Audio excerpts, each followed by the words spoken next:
We decided to spend this afternoon in an area in Moremi known very aptly as Paradise Pools. It was very quiet for some reason. We did, however, come across a small herd of red lechwe grazing peacefully on the edge of the floodplain. They use this deep swamp as protection from predators.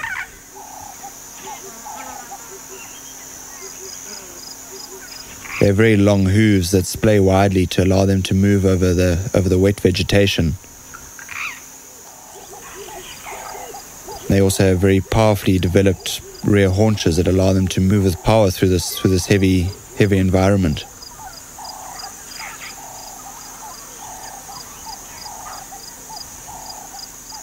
These semi-aquatic antelope are so iconic of the Okavango Delta and are so beautifully formed and so finely tuned to the environment that they're very interesting to watch.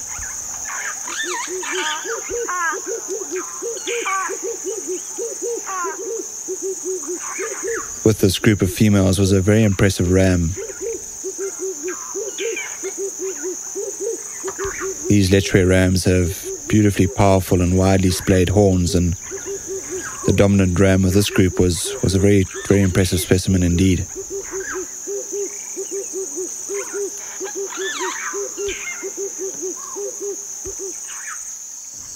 The lechwe didn't get up to much today, but they're just such peaceful animals to watch as they browse and graze through the swamp.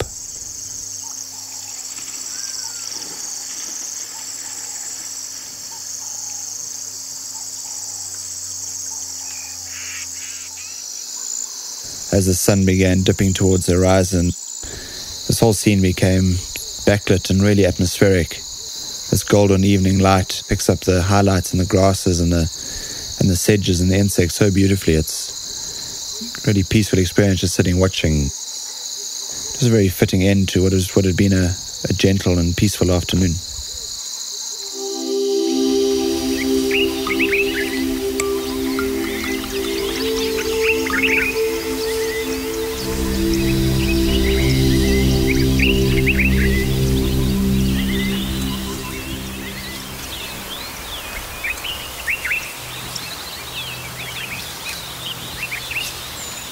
Every time I see a giraffe, I find myself being drawn to their faces.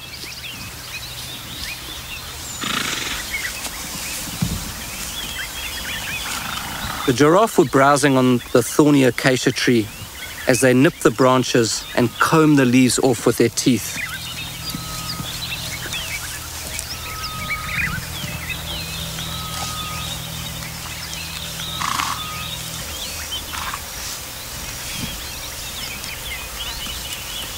They also have that long, dexterous tongue, which assists them in pulling twigs and branches into their mouth.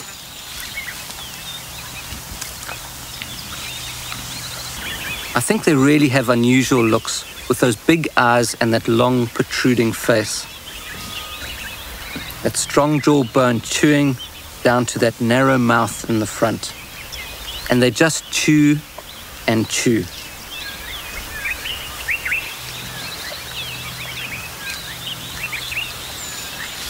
They also have horns on their head, female horns being more furry than the males.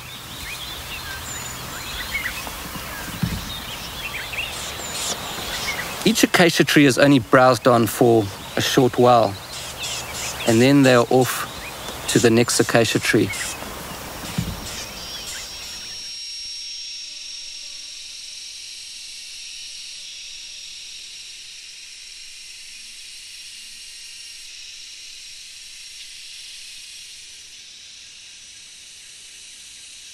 We had a lot of rain, and that often brings animals out onto the road. And sure enough, I just saw scuttling up the bank on the side of the road a lovely big scorpion.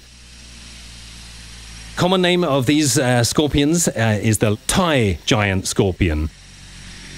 The colour of these animals I absolutely adore. At first sight it looks black, but when you move in closer, it's a green black, if you can imagine such a thing. It's incredible. This sort of green colour showing through on the exoskeleton there. Because it's an arthropod, all these joints, the jointed legs, and here we can see the jointed body as well.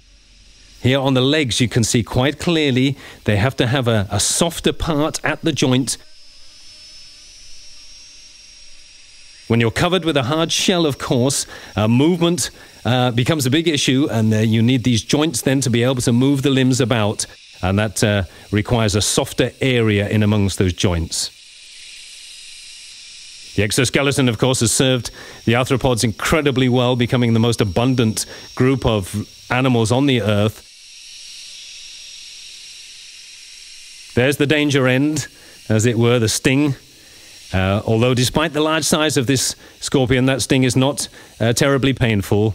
Not much more than a bee sting, apparently. I've never been stung by one myself, but I'm told it's not a particularly terrible experience.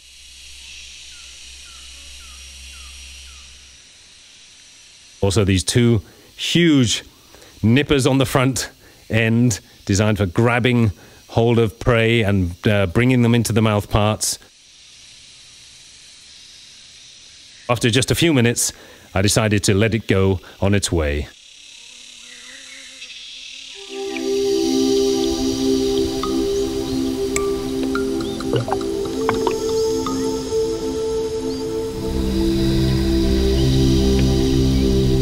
At first, they kind of kept their distance, very skittish. They didn't come too close. But as time went by, they seemed to gain more and more confidence, and every now and again they'd scoot closer to me and have a look and then scoot off again.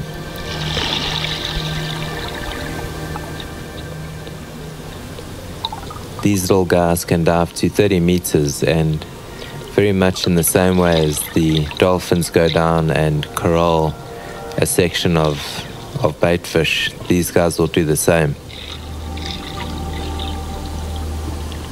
This particular group was about 4 or 5 kilometers offshore.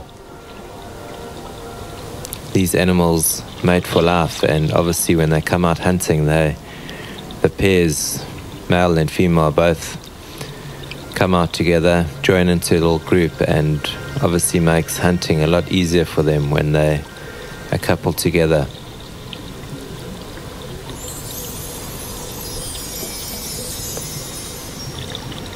Fish that these animals are looking for in specific are the sardines, the red-eye herring, mackerel. These are all the smaller bait fish that they'll definitely be targeting for food. Really nice to see them in such a nice flat ocean. We're really lucky this morning.